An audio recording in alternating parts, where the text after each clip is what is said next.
Welcome to your Canadiens Connection on Rocket Sports Radio. We are proud to be the trusted source for all things Habs for more than a decade. This is the Canadiens Connection Podcast.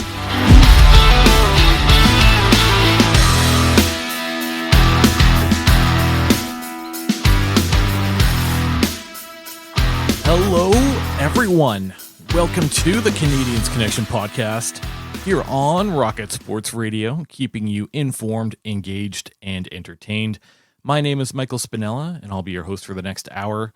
This is episode 291 of the Canadiens Connection Podcast, and I'm very pleased to be joined in the studio by my co-host, the editor of the Hockey News Montreal, the founder and the president of Rocket Sports, Rick Stevens. And how are you doing today, Rick? Doing great, my friend. I'm glad to be here and glad to have all of our listeners with us. This is a little bittersweet. This is we're ushering in the last week of the regular season in the National Hockey League and the final three games for the Montreal Canadiens. But it's as that happens, there's also some wonderful new things happening with. We've got some Lane Hutson news. We've got some Florian Xhekaj news, and there's a whole new set of events that are going to take place. We talked about some of those last week on podcast episode 290. So I guess the bottom line is we're having fun. We're growing. We have grown a lot this season, and we're getting set for the off season, which we expect to be as eventful, or maybe more eventful than this regular season we're just completing this week. And as the episode is titled, we are also welcoming the next wave of talent to the Montreal Canadiens. Mm-hmm. So we'll be talking about that quite a bit in that big topic segment 2. But before we get there, we have some games to discuss, some roster news, some games from Laval. Patrick Williams is going to join you in the studio as well, so looking forward to that conversation. We'll end segment 1 with some news from around the NHL. And then in segment 3, it's the Have Your Say segment. We'll turn it over to our listeners, and we ask them our Canadiens Connection question of the week. Which next wave prospect has the best chance of making an immediate impact? And we want to hear from you. What's the best way for all of our listeners to interact with us? We've set up a special Rocket Sports text line just for you to text us your messages. You can access it 24 hours a day. Tell us what you feel about the Canadiens, what you feel about us, and the job we're doing. And also, you're welcome, very welcome to ask your questions there. The number is 5853-ROCKET. Very easy to remember, 5853-ROCKET. You can also reach out to us on our social media. Just make sure that you're following at Habs Connection on Twitter, Facebook, and Instagram. Plus, you can check out our website, CanadiensConnection.fm. Make sure that you check out our comprehensive pregame previews and postgame recaps of every Canadiens game at thn.com/Montreal. And here's what's happened since we've been gone. Back on about to say October, but April the 6th, the Montreal Canadiens faced off against the Toronto Maple Leafs, and they lost 4-2. All 6 goals scored in the second period. Only 2 of them by the Montreal Canadiens, though. Sam Montembeault allowed 4 goals on 12 shots. He was pulled in exchange for Primo, who came in for relief. Caulfield and Suzuki were the only 2 Montreal goals in this one. Pretty ugly for Sam Montembeault. Was looking a little shaky in that game. Giving up some bad rebounds that led to goals. Primo came in and stopped all 18 shots that he faced, and with that 4-goal deficit, the Canadiens tried to come back, but their comeback fizzled in the third period.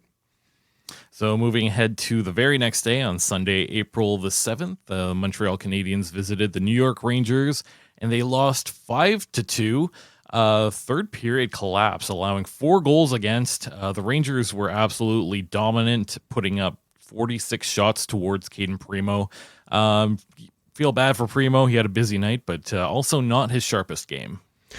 He played well for the first 40 minutes, but as we've seen with Caden Primo, he can do that. He can play for a period. He can play for 2 periods, as was the case here.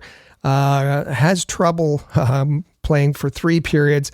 And it was Nick Suzuki after the game that said he likes the way his team, that he sees his team being able to play, to go toe-to-toe with some of the best teams in the league for a period, sometimes 2 periods. They can't do it consistently, and that's they're just that step away from being able to do that and being able to compete consistently well for 60 minutes. And another quick turnaround here, as the Montreal Canadiens would play again on Tuesday, April the 9th, and host the Philadelphia Flyers. And they win 9-3. So lots of multi-goal games here. Slavkovsky with his first career hat trick. 2 goals each from both Gallagher and Dvorak. By the way, that was Dvorak's first game back from an injury. Sam Erson's really just struggled in that Flyers net, giving up 5 goals. And Montreal playing spoiler to the Philadelphia Flyers and making them look kind of silly in the process. The Flyers have been doing a good job themselves, making themselves look silly. You don't want to be a Philadelphia Flyer, and especially with John Tortorella behind the bench. They were pretty solid in a playoff position and just have gone into an absolute tailspin over the last 10 games, and were falling fast, and the Montreal Canadiens took full advantage. Congratulations to Juraj Slavkovsky, his first career hat trick. And nice, Christian Dvorak wasn't necessarily expected back, but by the end of the season, but got in for a couple goals there as well. Just a couple days off in between, and that brings us to Thursday, April the 11th, as the Montreal Canadiens visit the New York Islanders, and they lose 3-2 in overtime. The Habs were limited to 14 shots on net, but kept the Islanders at bay for most of the game.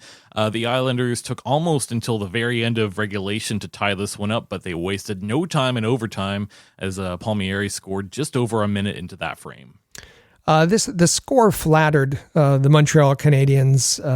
The Islanders outshot the Canadiens badly. Even worse were the high danger scoring chances. They were 21-4 for the Isles, 5-on-5. Patrick Waugh's got the Islanders playing their best hockey of the season right now. They're kind of the opposite of the Flyers, and trying to garner one of those playoff spots in the Metropolitan. So the Canadiens' record currently 30-36-13. That's 73 points, 28th in the NHL, and 3 games remain this season. Looking at strength of schedule, they have the 25th hardest schedule.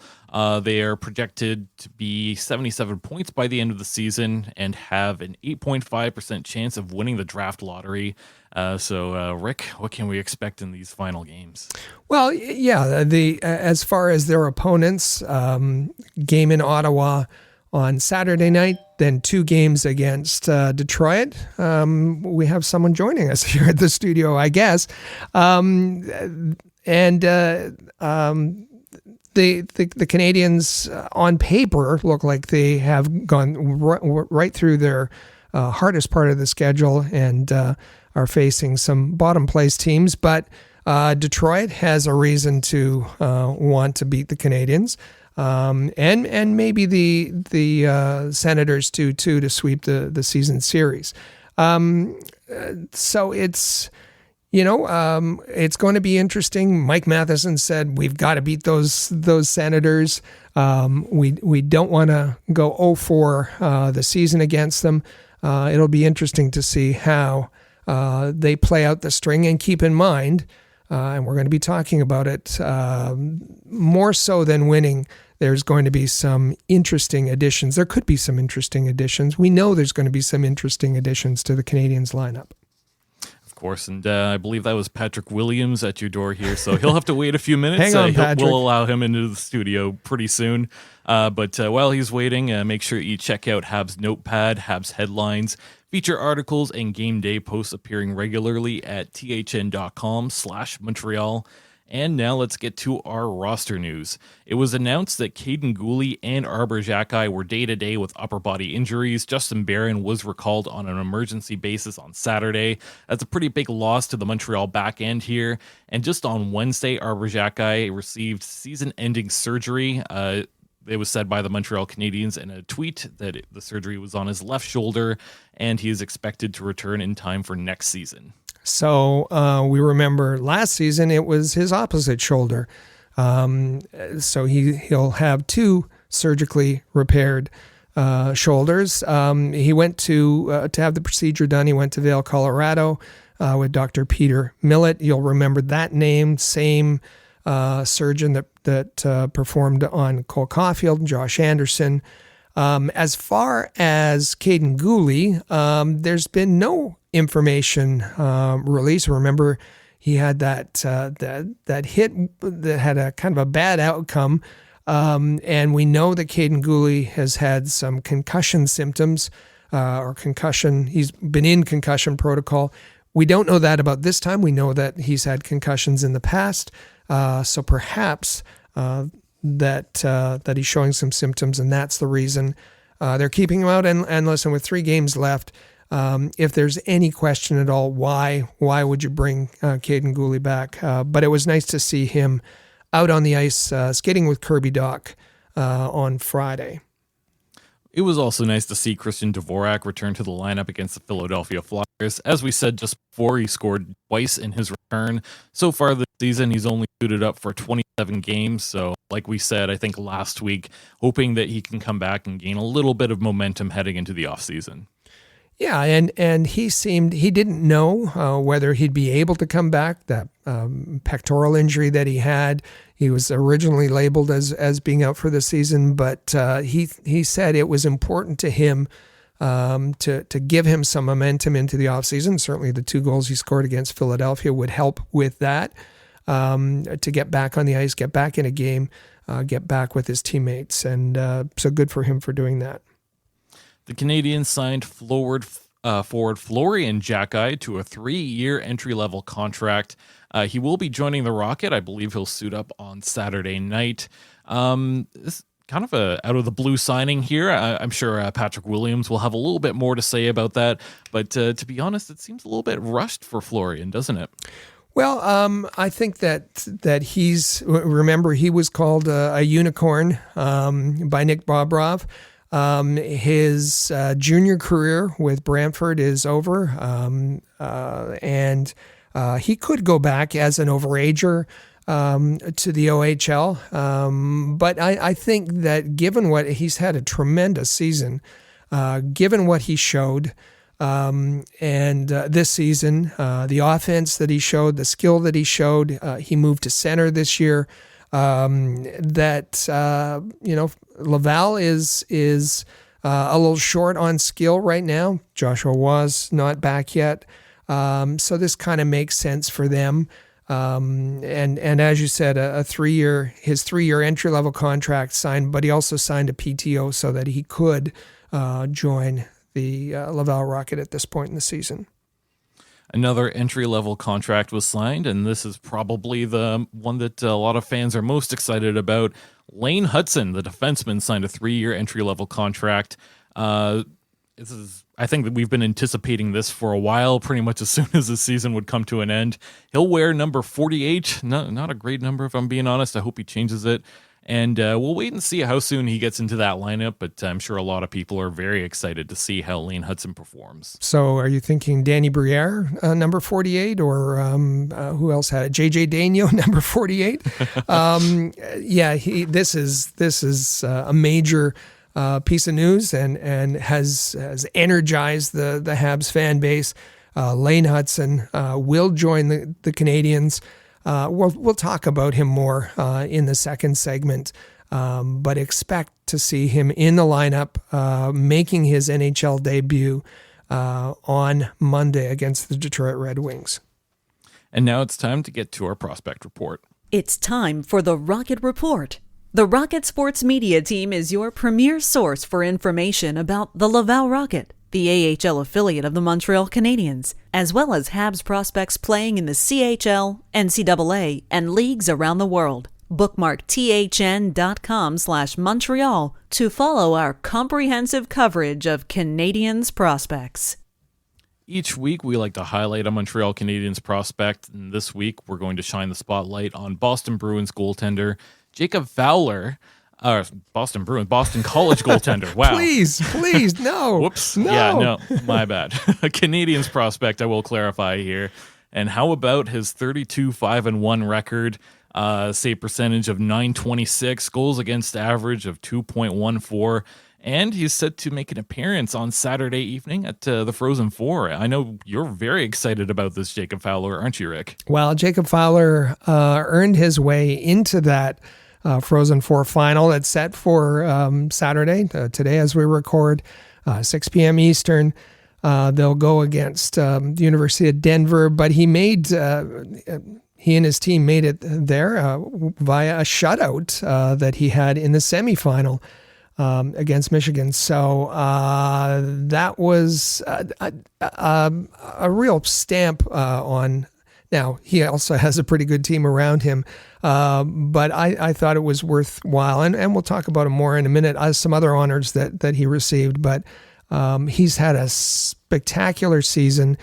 His rookie season in the NCAA, remember the last year he was in the USHL, so when the competition ramped up, NCAA on a tremendous team, he's taken 90% of the starts for Boston College, and he's been the goalie to watch in the NCAA for sure. And also making an appearance in the finals will be the University of Denver and one Sam Harris. Don't forget about Sam Harris. We haven't. Of course, so far this season, Sam Harris has put up 21 points in 41 games, so he'll face off against Jacob Fowler. And would it not be something if Sam Harris could pot a goal on Jacob Fowler? I feel like that would be bragging rights for their entire careers going forward. Sam Harris is a little bit forgotten about in some circles, but he's going to be in that Frozen Four final. He's the kind of player who fans will like. He likes to punish the opponents. He likes to be, and he's not a big player, but he uses his limited size very well. As you see, he chips in with the offense and creates. Most of his creation is off the rush, but you're going to like his physical game. So keep an eye out for him in that NCAA D1 final on Saturday evening. Continuing along with NCAA talk, Macklin Celebrini was named the 2024 Hobey Baker Award winner. 64 points in 38 games. I'd say that's not too bad. And of course, Macklin Celebrini currently projected to go first overall in the upcoming draft. Yeah, that's a statement for him to make. And no surprise there. I know that Canadiens fans were disappointed that Lane Hutson didn't make that Hobey Baker final three, or the hat trick final as they call it, but a worthy winner in Macklin Celebrini, and yes, kind of cemented the fact that he is likely to be the first overall pick in the upcoming draft in June.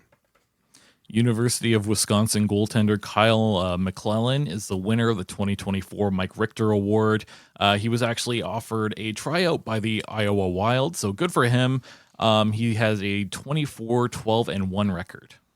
And again, some disappointment for Canadiens fans. They were hoping the name that would be called for the Mike Richter Award would be Jacob Fowler, not to be, but we congratulate Kyle McClellan on the honors. For sure. And the NCAA All-Americans were announced, and this is going to include some Habs prospects here, and maybe some potential Habs prospects who made onto that All-American.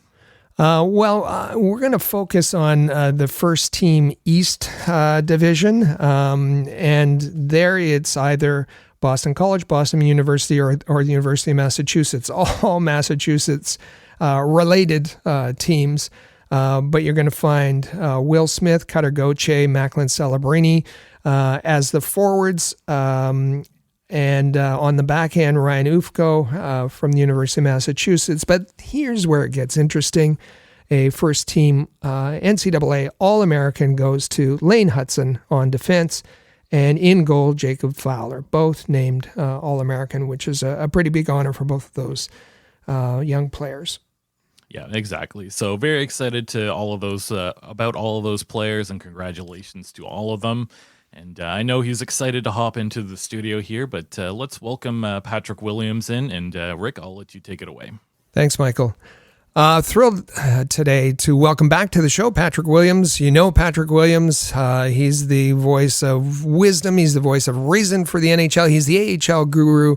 I'm just going to introduce him today as my good friend, Patrick Williams. Welcome back to the Canadiens Connection. How are you doing today? Good.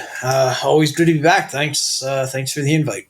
Well, it worked out perfectly on the schedule because we're down to it on the regular season for the AHL. Just a handful of games remaining, and we're going to talk about the implications of that for the Laval Rocket in a minute. But it also means that it's that time of year when some of the award nominees are announced, and it was the AHL Man of the Year. Each team nominates a representative, and you can talk about what it's for in community service, but for the Laval Rocket, it is Lucas Condata, alternate captain Lucas Condata. Talk about the award, talk about Lucas Condata, if you will. Yeah, so the award is pretty straightforward. It's the Man of the Year. It's named after Yannick Dupre. He was a Philadelphia Flyers prospect back in the 90s, played for the Hershey Bears. He was kind of just young, early in his 20s, and it passed away from leukemia. So ever since then, there's been this award, and it's kind of a catch-all for community service, charity work, kind of just somebody who steps forward and really takes on that work. And in the AHL, there's a lot more of that element, I think, than in the NHL, where NHL is such a go type of league. Game one day, practice next, game the next, right? The AHL is a little bit more conducive to more community work with the schedule. It's primarily a weekend league in terms of games, so you have that time Monday to Thursday or so every week for players to get out. And I know just about every team has partnerships, with the local hospital, with food banks, schools, blood drive. In like Condata's case, like he's part of a reading program. He was part of a blood drive, hospital visits. So it's a thing that a lot of players really actually they get into it quite a bit. I think they really do enjoy it, and I know right across the league, wherever you're looking, there's always kind of a good turnout for players, for these events. So Condata is Laval's representative, and certainly a guy who's been very busy off the ice in terms of his community work, and certainly a worthy nomination. Yeah, definitely a worthy nomination. His character, qualities of leadership and community building and community relations, and whether he wins the overall league award or not, I think quite an honor for him to be Laval's nominee.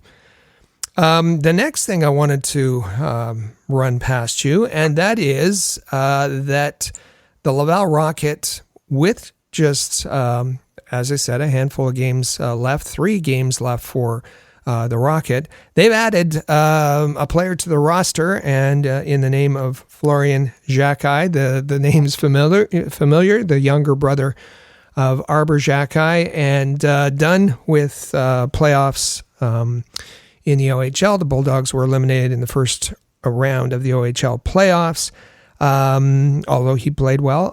But making him available, and this week signed his a 3-year entry-level contract, and also a PTO that would make him eligible to play with Laval, and we could see him in the Laval lineup.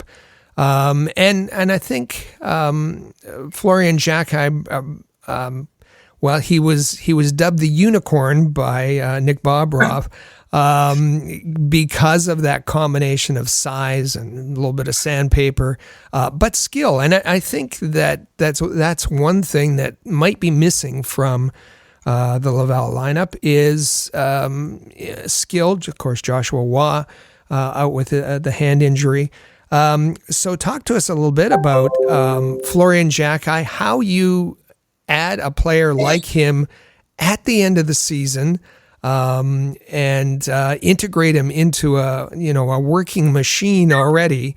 And then, if the Laval Rocket are able to be successful, he'll continue on for the playoffs, eligible for the playoffs. So talk to us about that whole picture of Xhekaj joining the Laval Rocket.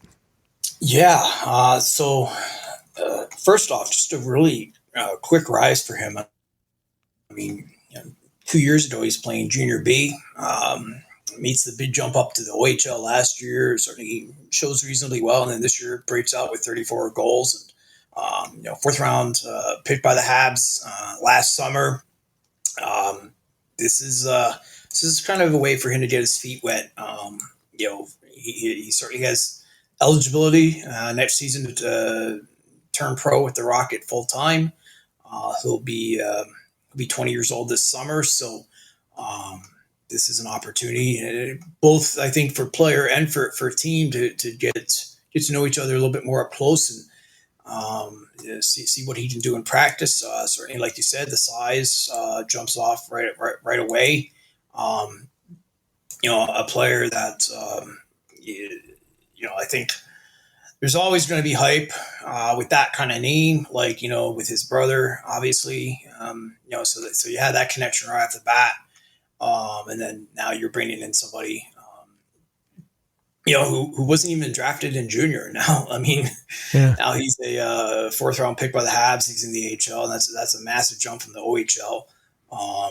And certainly he had a good season, but I do think sometimes people underestimate that significance of that jump going from junior to pro, especially this level. I guess I would caution everybody to just have patience with him as a young player, and have patience with the team, in terms of whether or not they want to make him a regular in the lineup, and how quickly they want to do that. I mean, this is a team chasing a playoff spot, so there's only so much flexibility right now.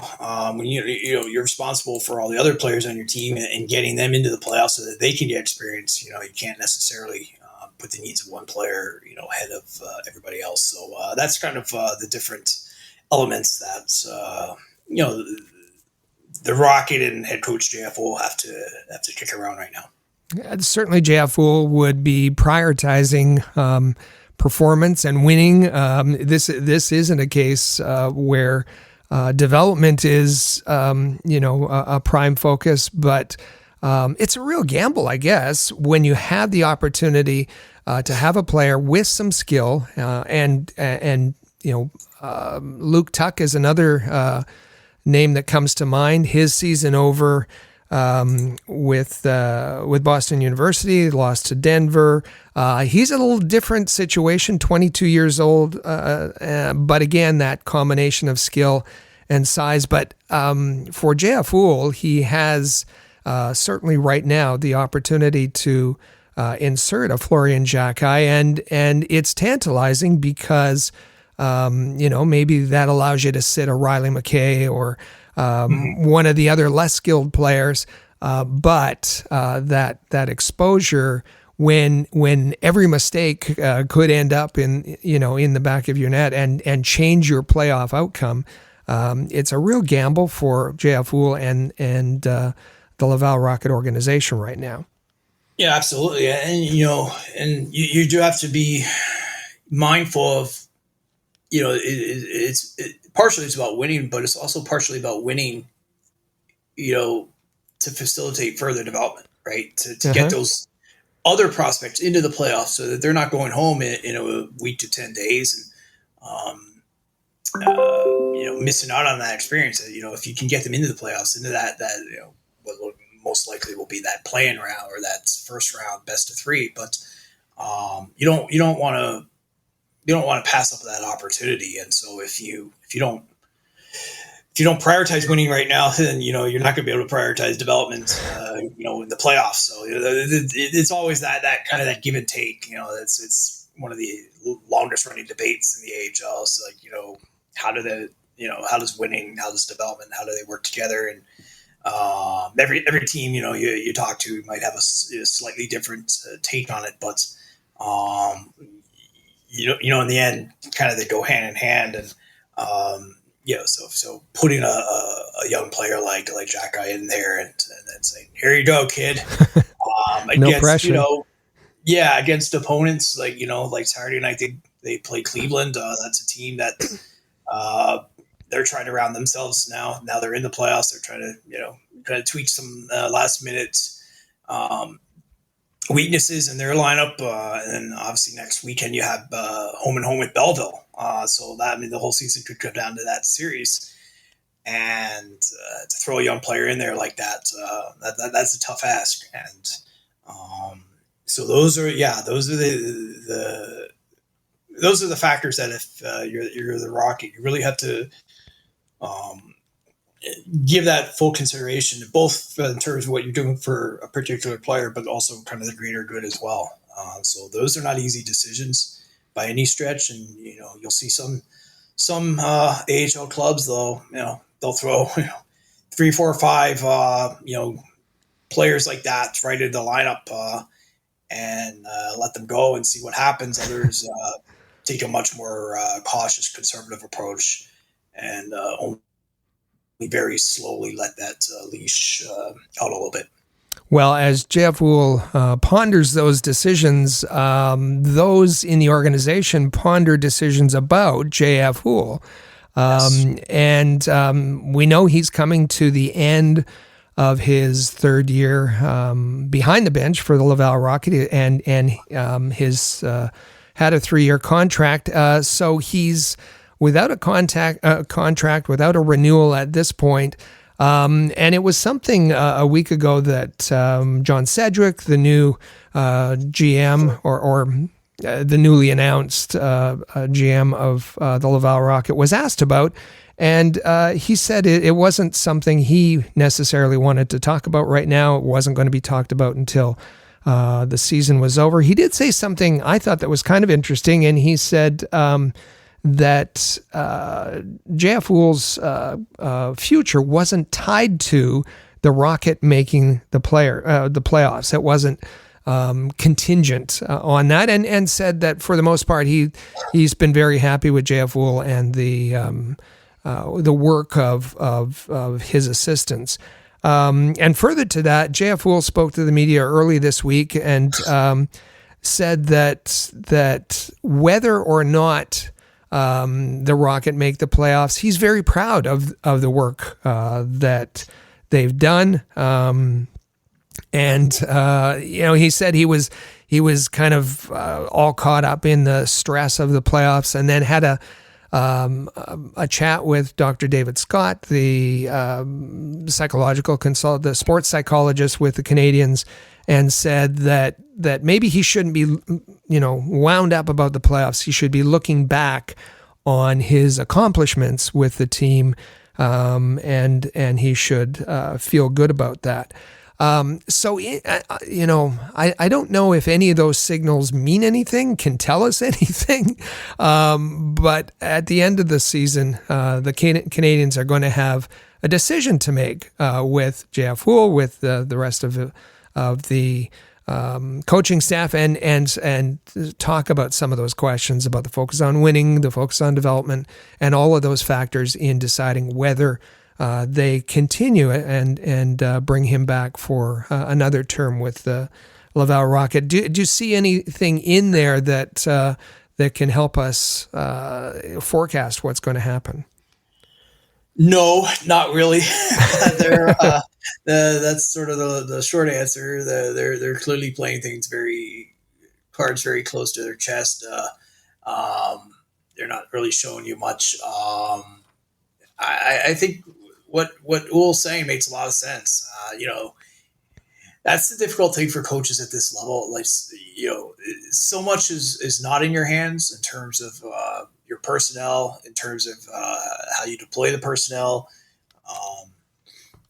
So much of the focus is on development that, especially, early on in the season, that the winning aspect sometimes comes second to development, and that's fine. Except, and I know this, I've had this discussion with some other coaches. The frustrating thing for some coaches is, okay, fine, development is the priority here, but then come the end of the season, we don't make the playoffs because we prioritize development over winning, and then you hold me accountable for the win-loss record and not making the playoffs, and that can understandably be a real source of aggravation for coaches who find themselves in that spot where it's like, you're kind of said one thing at one point and now the opposite at this juncture. And, now I'm being held accountable for us not making the playoffs, but, it was management that was telling me in October, November, December, hey, actually, you have to play the first round pick, 25 minutes a night because that player needs to play, as opposed to putting in your more proven veterans that can win you games but aren't prospects. So that can definitely get under coach's skin for sure, and I would say understandably. So this is a stressful time for a lot of coaches above and beyond making the playoffs or development. You're also you have to be mindful of your own contractual situation, of your own career and where it's going or not going. And, and coaches obviously are older. So, just about most cases they have, a family to consider as well. So it's, it's not too rare this time of year where, you chat with a coach and, you can tell they're a little bit more on edge than usual. And it's not always just because of the actual playoff situation as much as it's just really their own situation as well. I mean, it's human nature. So for JF Wolf specifically, I think he's smart to take that advice from the forget his name, but the therapist, and just David Scott. David Scott, and just try to block out the noise as much as possible, and just focus on the old adage, control what you can control, and que sera, sera, I guess, and see where it goes from there. Well, I think that JF Will is going to welcome the noise once the Laval Rocket get back home to Place Belle for their final game of the season. But before that, they have two road games. You mentioned the one in Cleveland on Saturday, the second half of that crazy game that we saw in Cleveland on Thursday night. The Laval Rocket went up 2-0 in the first period. The Monsters stormed back with 4 goals unanswered in the second period. And it ended up 6-4 overall with Cleveland winning. And that put a bit of a dent in Laval's playoff bid. But after Cleveland, then it's another road game in Belleville, and then they return home for the final game of the season against Belleville again at Place Belle. But when we look at and trying to figure out this playoff picture, there are 2 spots available in the 4-5 slot, but 4 through 7 in the North Division, 4 teams separated by 5 points. And the Marlies, the Senators, the Rocket currently 6th, and then the Utica Comets. And what's different about the Rocket than any of those other teams is the Marlies, Senators, and Comets have 5 games remaining. Laval, just 3 games remaining.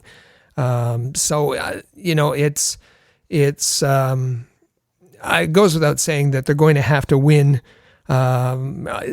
all of if not all, most of those games. Fortunately, they play Belleville to finish, and that could have an impact on the standings.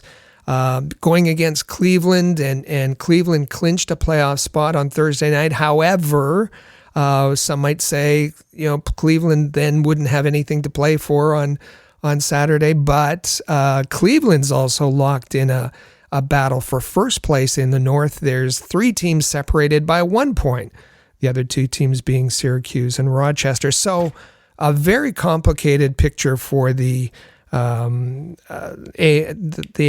North Division. Kind of unpack that and talk about what the Laval Rocket have to do to make the postseason. Yeah, so I think the big thing, like you said, is the games in hand, or right off the bat, having the 2 fewer that's a tough spot for sure. Everybody really you look at all the teams that their remaining schedule. Like for example, this weekend the Marlies have back-to-back in Syracuse. That's a tough weekend. Belleville's back-to-back in Rochester. That's a tough weekend. Laval is Cleveland. That's a tough matchup, and then a home and home next weekend against Belleville, and Utica hanging in there a little bit. This weekend they're back to back in Providence, one of the top teams in the East as well. So the schedule's not doing anybody any favors in terms of opponents, but having those 2 fewer games definitely is a factor, I think, for the Rocket. One thing in their favor right now, anyway, is the first tiebreaker is regulation wins. So, as opposed to Belleville and Toronto, they have the edge on them. So that's one point in their favor, I suppose you could say. I think the Marlies at this point may be out of reach for the Rocket. 4 points up with 2 games in hand. That's going to be a tough gap to make up. So it may come down to that 5th spot,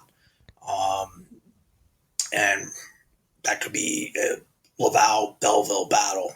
So if let's say everything kind of remains the same after this weekend, and everyone's roughly kind of in the same spot, then you're getting into a situation where if let's say you remain 2 points behind, you pretty much have to have 2 clean wins, or at least 1 clean win against 1 clean win, and then maybe a second win in terms of overtime or a shootout next weekend. So you're looking at a situation where you more often or more likely than not will have to sweep that series. That's just a tough.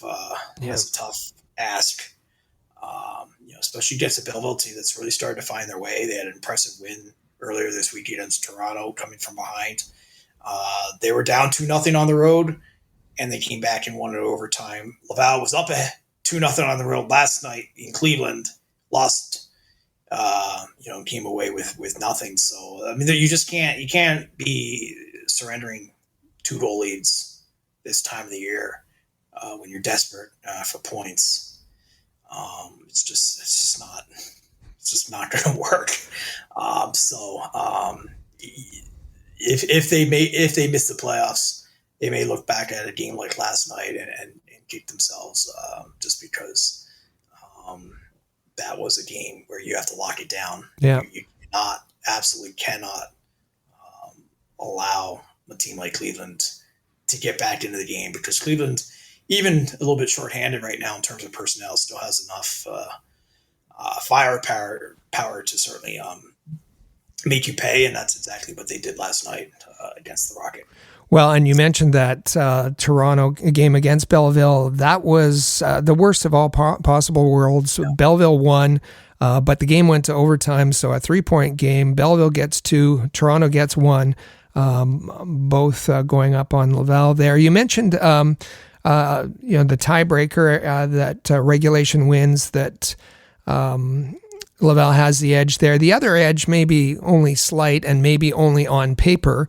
And this put out by the good people at the AHL. They put out their playoff primer every morning, and I find it invaluable. But they also include, as one of the columns, the strength of schedule.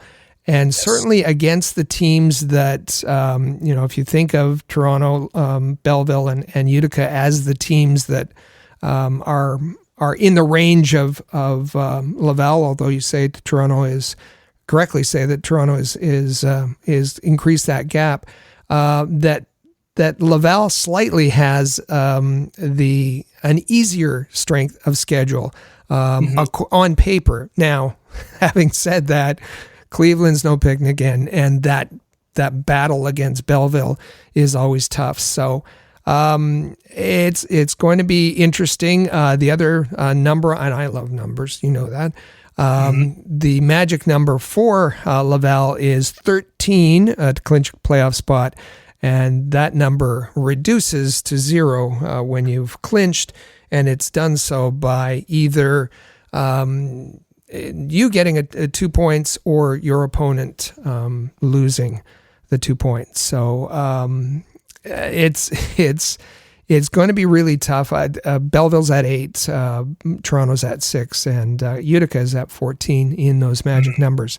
I would, if you're a fan of the Laval Rocket, I would make use of the AHL site because a wealth of information there that will allow you to track every morning where Laval sits and how likely they are to make the playoffs. Yeah, that primer, like you said, is invaluable. I mean, it's a complicated playoff system. I think that's probably understating it. And even if it's a more direct playoff system, the numbers and the various tiebreakers can be confusing. So having something like this that really breaks it down in a nice, neat, clean fashion is extremely helpful. I think we'd all be lost without it. That's for sure. Well, the AHL is complicated at this time of year with new players arriving, with coaching staff having decisions about their future, and with the playoff picture the way it is. So we're very grateful that you were here to be able to come and help us unpack and understand it a little bit better. And as always, we're very, very grateful to you. Well, thank you. Always a pleasure. And big thanks to Patrick Williams. Great discussion there to listen to. Appreciate all his insights on the Laval Rocket and the AHL in general. Rick, I think we should do just a quick update on the playoff race for the Laval Rocket. Yeah, looking at the situation gets more dire as each game passes. The folks that they're in competition with, namely the Marlies, the Senators, and the Comets, all improved their lot. So we have the Toronto Marlies at 78 points, kind of out of reach for Laval at this point. Laval's on the outside of the playoff picture looking in. Just ahead of them is the Belleville Senators. They're at 76 points. That's 4 points ahead of the Laval Rocket at 72, and tied with Laval are the Utica Comets, again, as I say, with 72. The situation is that Laval has 3 games remaining.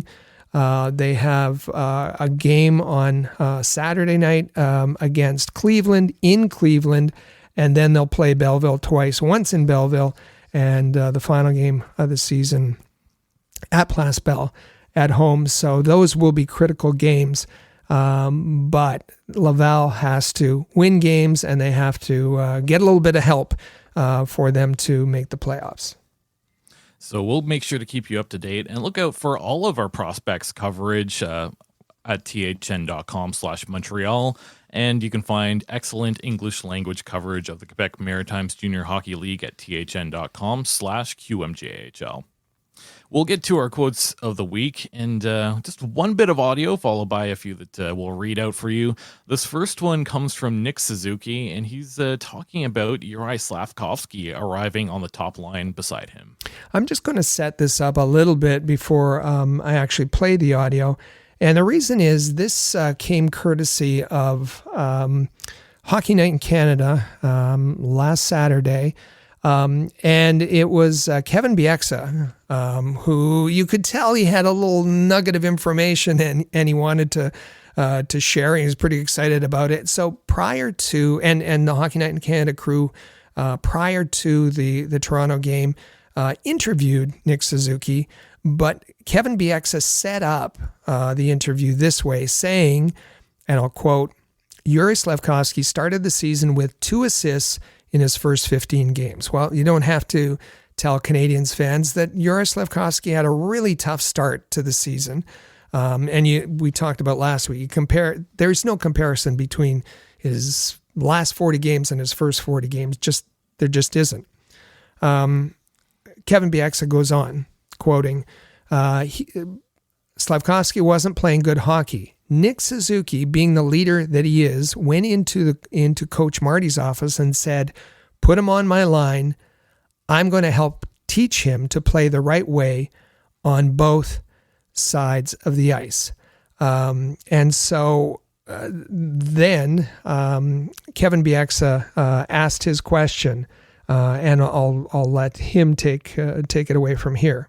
But there was a time early in the season where, and I hope this doesn't embarrass you, you went to Marty St. Louis and you requested that Slafkovsky be brought to your line back in November to kind of help him through his struggles and give him a more important role. Now, you don't have to comment on that if you don't want to, but maybe the chemistry you've had with Slafkovsky and how he's kind of revived his season. Yeah, I see a lot in Slav's game, and I thought it'd be a good fit. And ever since we got to play together, I think he's really taken the challenge to play against the top guys and play with me and Cole, and we've had a lot of chemistry and a lot of success lately.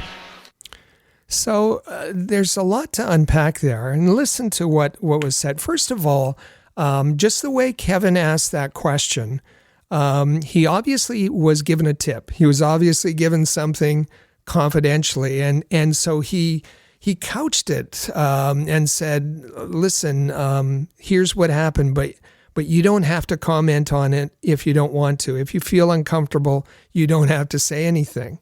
And Nick, I thought, handled it really well. And he said, I thought it would be a good fit. That is, putting Slafkovsky on my line.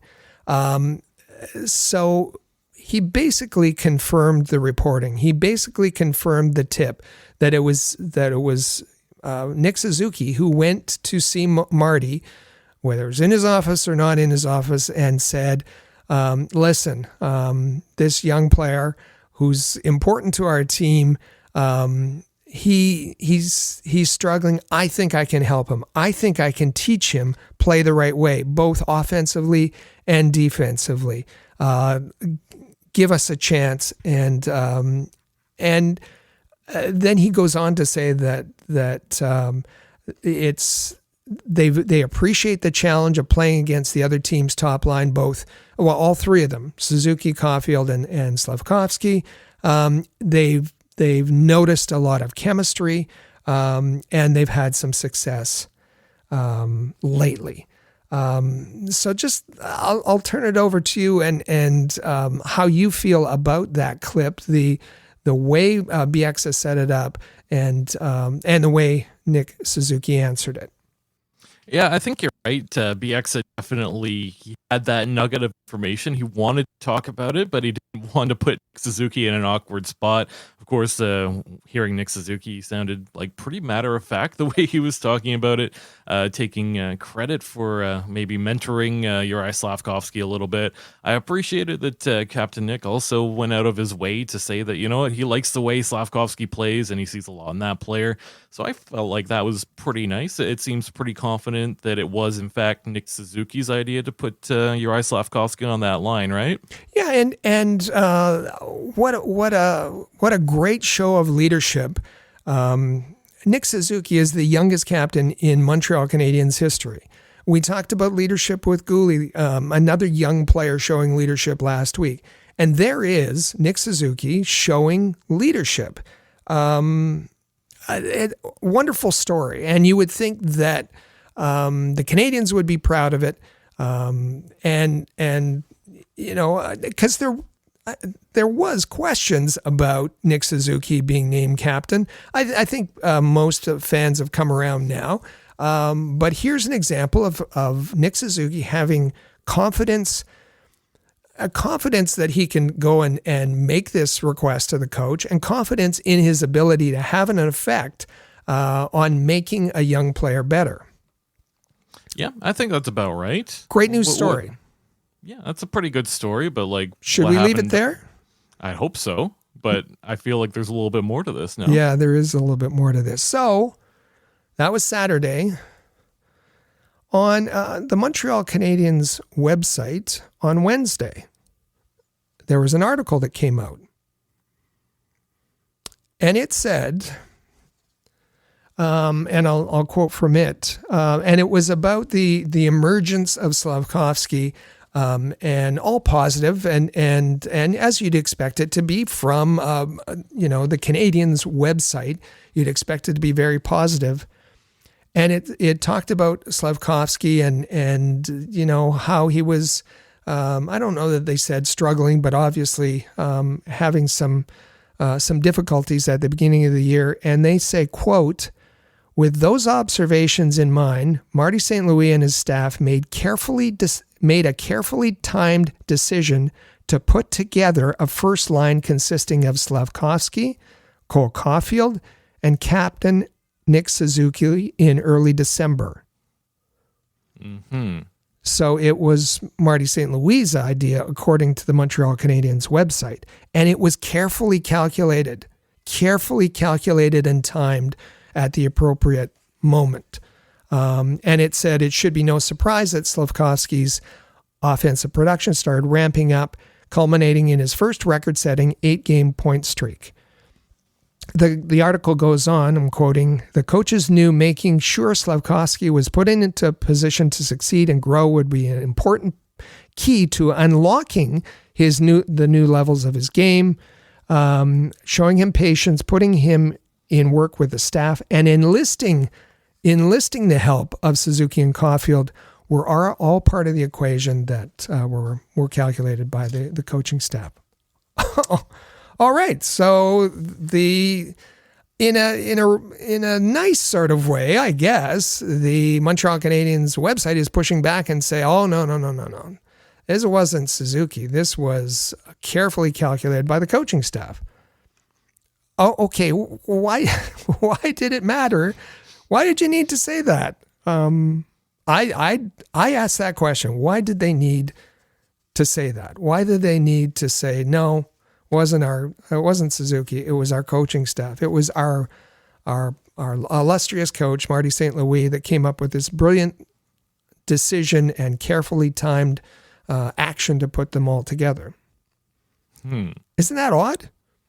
Yeah, I find this is quite odd. I don't understand what Suzuki was talking about. If it was, in fact, Marty St. Louis, do we have something from Marty St. Louis here that maybe clarifies what happened? Well, good on Stu Cowan, because he went to Marty St. Louis and said, "Hey, what's the deal? Whose idea was this? Did Nick Suzuki come to your office and ask that Juraj Slafkovsky be placed on his line?" Marty said, honestly, and I'm quoting, quote, "Honestly, I can't remember if it happened. I don't have any recollection of that." And now, as Marty does, when he doesn't like the question, he throws out his own question and then answers it. You'll notice that if you've watched any of the press conferences, if Marty doesn't like a question or doesn't have an answer, he'll reframe it, he'll ask it his way, and then he'll answer it. So he says, "Now, do I lean on Susie and ask my captain some of his thoughts and opinions? Absolutely. So I'm not surprised if that happened in a conversation, but I don't have any recollection of Susie actually walking in my office and demanding that. I'm pretty sure, though, it might have been a conversation that we had as we chat about stuff, and it came up about a subject. And then he made a generic comment about the way that Suzuki has been acting as a leader this season. And he said, quote, "The major part is being a leader is how you conduct yourself on the ice. And that's what I value." So apparently he doesn't like when you act as a leader off the ice, just on the ice. Absolutely fascinating stuff. Does it matter? I don't know why that everybody's going to such lengths to create a different. If it doesn't matter, why is everybody going to such great lengths? So, I think there's a final piece here. Yeah, honestly, I'm a little bit too invested at this point to find out. I think we should get some information from the source here, but I will say, like you said, I don't think it really should matter whose idea it was. It happened and it worked out. I think we should all just be happy about it now. Celebrate that. Yeah, so why is the credit so important? Well, I think, it was Stu, again, went to Juraj Slafkovsky. And this was Tuesday night after his first career hat trick. And he said, Susie is always trying to give me tips and tricks. He always has my back, no matter what. Even if I make mistakes, he's like, whatever, we're going out there again. Just try to make plays every time.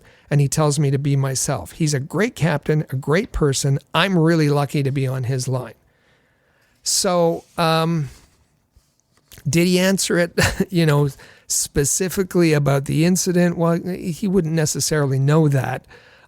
He may not have known who had made that decision, but he's very appreciative. He says that we heard from Nick Suzuki saying, "I'm going to teach him to be better offensively and defensively," and that part is confirmed by Juraj Slafkovsky saying, "Nick's always giving me tips and tricks and ways to improve my game. And he's helping to build my confidence, saying, don't worry about mistakes." So he's giving a lot of credit to Nick Suzuki. Kevin Bieksa is giving all the credit to Nick Suzuki. And who knows what happened. But apparently, I think it seems to have touched a bit of a nerve as far as, No, we don't want our captain getting too much credit here. Yeah, I guess fair enough, but it's just odd that there was so much effort put out by the Montreal Canadiens to try and change public opinion here. And, if you blinked, you might have missed this, but it's definitely a little glimpse into how things work behind the scenes in Montreal. It is. It's absolutely fascinating. I know that for some, they'll roll their eyes and say we're nitpicking here, but words matter. And the fact that, as you said correctly, effort was made to change the narrative is really... It talks about the power of the Montreal Canadiens and their influence on the narrative, and that they want to make sure that their head coach is seen in the best possible light by their fans and by the media. Yeah, that's for sure. And I think with that, I think we can get to some hockey news here from around the league. That sounds good? Absolutely. Perfect. So, that Four Nations face-off that's happening next season. I believe it's Canada, U.S., Sweden, Finland. Well, we now have our general managers for Team Canada. Don Sweeney is going to be named the GM of Canada. Don Sweeney is currently the GM for the Boston Bruins. I'd say that he's put together some good teams in recent history, so that's all right. Jim Nill, the Dallas Stars GM, was named Associate GM. And again, the Dallas Stars are a great team. So I think they put together a couple of pretty good GMs, and they're going to make a pretty good team for Team Canada. It's hard for me to say anything good about Don Sweeney, given his association with the Bruins, but you're absolutely right. I like Jim Nill. I think he's a very good GM, and certainly was a candidate when Marc Bergevin was hired in Montreal, and because of the language issue, he was not hired. But think about the way the Montreal Canadiens may have proceeded through the first rebuild had it been Jim Nill rather than Marc Bergevin as the general manager. Oof.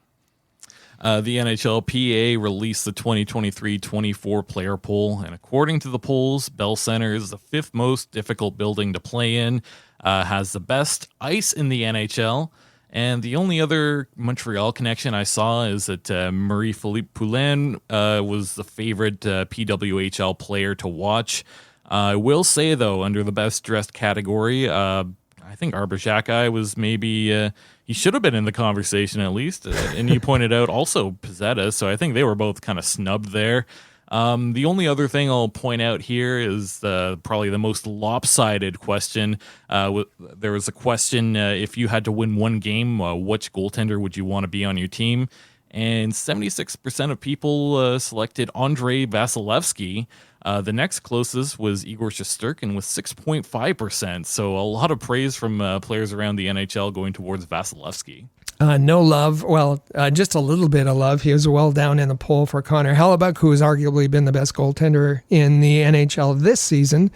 Yes, it's unfortunate that none of the Canadiens' players actually made it on this poll, but Bell Center Ice is seen and has been for years as that they have the best ice. Rogers Place in Edmonton also very good, and the Canada Life Center in Winnipeg is right up there. So interesting to me is that Las Vegas made it in the top five. All the others I believe all the others are Canadian teams, or at least northern teams, because I think Minnesota's in there as well. But Vegas doing a good job in the game presentation for sure, but also in making good ice in Las Vegas. So while we're talking about buildings, well, here's a report about the Arizona Coyotes. The NHL and Arizona Coyotes are working on a plan to sell and relocate the team to Salt Lake City.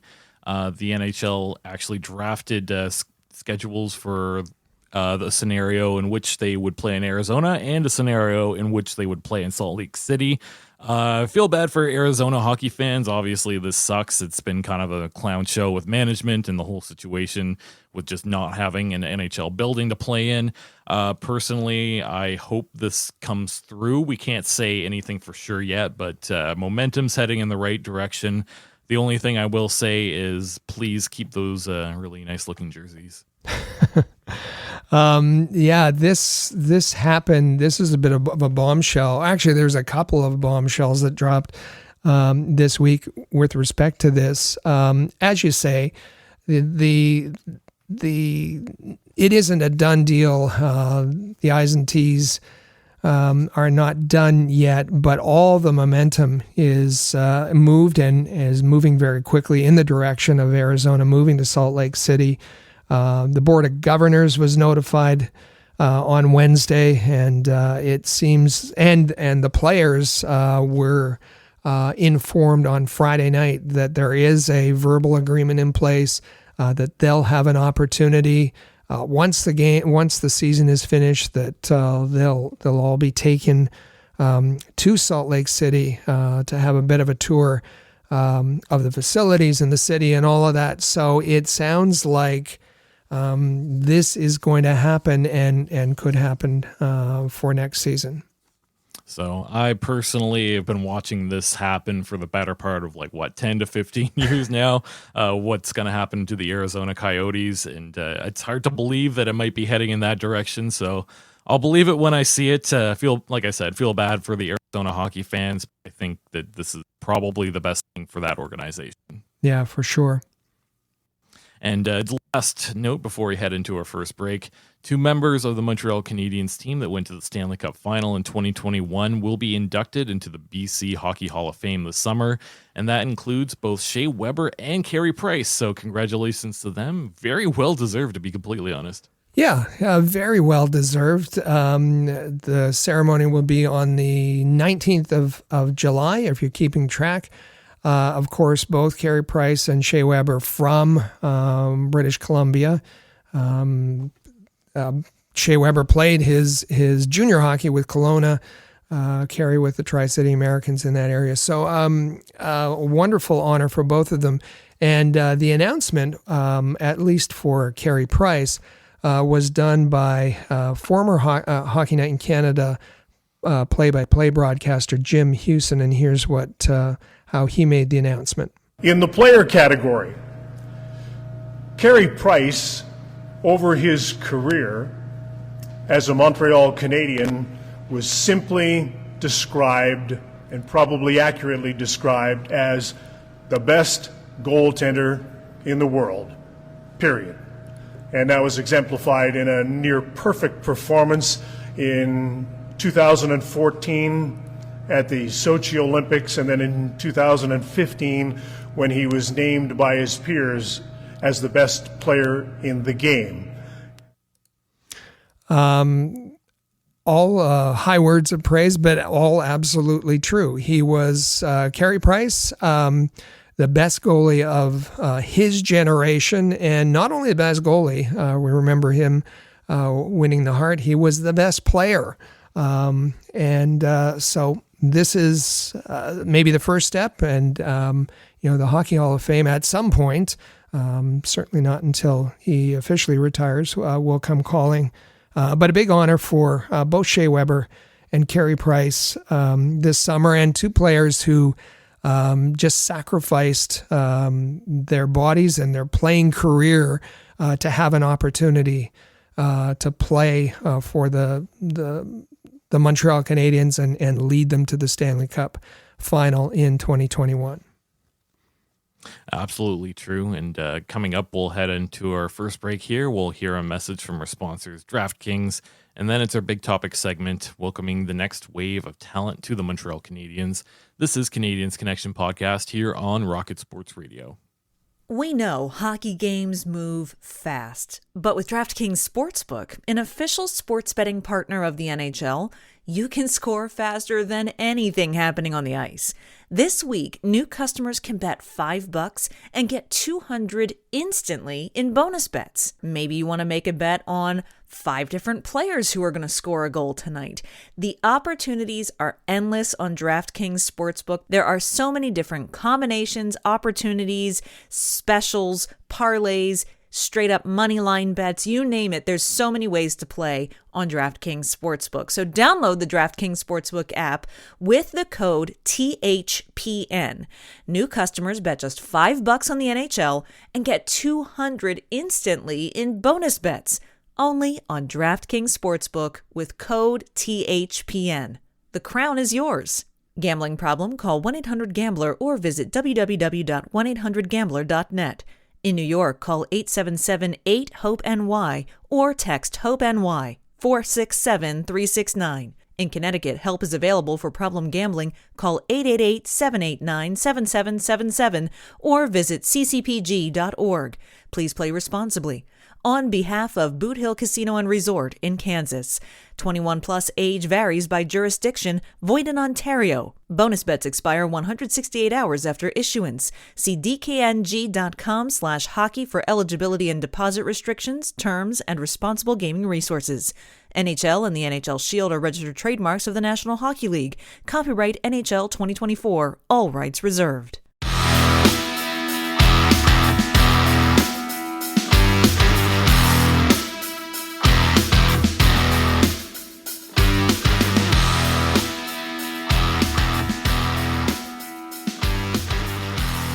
Welcome back to the Canadiens Connection Podcast here on Rocket Sports Radio. I'm Michael Spinella, and you can find me on Twitter at The Spinella. With me in the studio is the president and founder of Rocket Sports, Rick Stevens. You can follow him on Twitter at Rocket Sports. You can also follow at Habs Connection on Twitter, Facebook, and Instagram. Plus, check out our website, canadiensconnection.fm. And just a little reminder here to make sure that you tap that subscribe button to the Canadiens Connection podcast in the player or on your favorite podcasting app so that you never miss a single one of our episodes. So as we said, this segment, we titled it Welcoming the Next Wave of Talent to the Montreal Canadiens. Canadiens fans have been treated to a glimpse into the future over the past few weeks. Top prospects have been added to the roster of the Canadiens and the Laval Rocket as the season ends, and with their the Montreal Canadiens season comes to an end, and the clubs of amateur clubs of those players comes to an end as well. Looking forward to this new wave of additions, and let's remind ourselves that a lot of the young players on these Montreal Canadiens, they're already pretty young. I was actually shocked looking through some of this list at how young some of these players might be, and here's a quick look at who some of these players are, and let's start off with maybe some of the older players. How about that? Yeah. So at 24 years old, and I forgot, for some reason, when I think about Nick Suzuki, I thought he was easily 27, but no, Captain Nick's 24 years old, and he's having a career season right now, putting up 76 points in 79 games so far, 33 goals. That's a record for him, and being the Montreal Canadiens captain, I mean, that's pretty great at 24 years old. Joining him at the age of 24 is also Caden Primo, who's not as far ahead in his development as Nick Suzuki. He's just starting to get some consistent starts as an NHL goalie. I think the jury's still out on him. The other 24-year-old, Jesse Ullinen, 8 points this season. Doesn't really seem to be much of a fit here. Doesn't seem to be liked that much by coaching staff, and he's going to be an RFA this offseason. So that's what we have at 24. And yeah, just Nick Suzuki and alone, certainly you have to be pretty happy about that. Yeah, for sure. And I think the point here of grouping these players by age is there's no secret. Kent Hughes has said, we can't draft one player a year, wait for them to develop, and then add them to, wait a couple of years for them to develop and then add them to the mix. We have to have our core of players who are going to develop together. And again, we heard Yuri Slafkovsky say we're growing together as a team, and so. For the group that they're putting together, yes, they need veterans. But again, back to Kent Hughes, he said those veterans, their job will be to support the young core. That's their job. And you mentioned Jesse Ullinen. And this might apply to Ullinen, might apply to some of the other players, maybe some of the defensemen on the list. Are they going to be impact players for the team going forward when they're competing for a playoff position, when they're contending for a Stanley Cup? Maybe not. Maybe they'll be used as a piece to bring in somebody who will. Maybe bring in a veteran or bring in another young player that will match the age. And why is the age important? So they'll mature all at the same time. You mentioned the 24-year-olds. I'll mention the 23-year-olds. Kirby Dach, Alex Newhook, Cole Caulfield, Arber Xhekaj, Jordan Harris. All of those a year, Caulfield a year away from Nick Suzuki. Alex Newhook, rather than the Canadiens going out and getting a draft choice last season, they went and spent 2 draft picks to bring in Alex Newhook. They did the same thing the year before that to bring in Kirby Dach, and now that age and maturity and hopefully the development side of it will all start to match with these other players. Yeah, and talking about some of these 23-year-olds, with Kirby Dach, when he has been healthy and playing consistently, he's looked like a really good fit. He's looked like he could be a pretty big piece going forward. Not his fault, but certainly with those injuries keeping him out, it's been hard to evaluate that too much. Alex Newhook, of course, he also had a pretty lengthy injury this season, but his development overall seems to be headed in the right direction there. Still young at 23, so he can certainly improve. Cole Caulfield, he was given a big extension, already solidified as part of the core, it seems at least. And of course, they have high expectations. Maybe a step back this season, goal scoring wise. But again, you look at the age of 23 and the fact that he's put up 62 points. That's not too shabby at all. And of course, you also mentioned Arber Xhekaj, Jordan Harris, probably going to be lower in the lineup. Xhekaj, we keep saying the unicorn. He spent a few games in the AHL this season. Took him a little bit to get back into and get some momentum going again in the NHL that earned him his call-up back.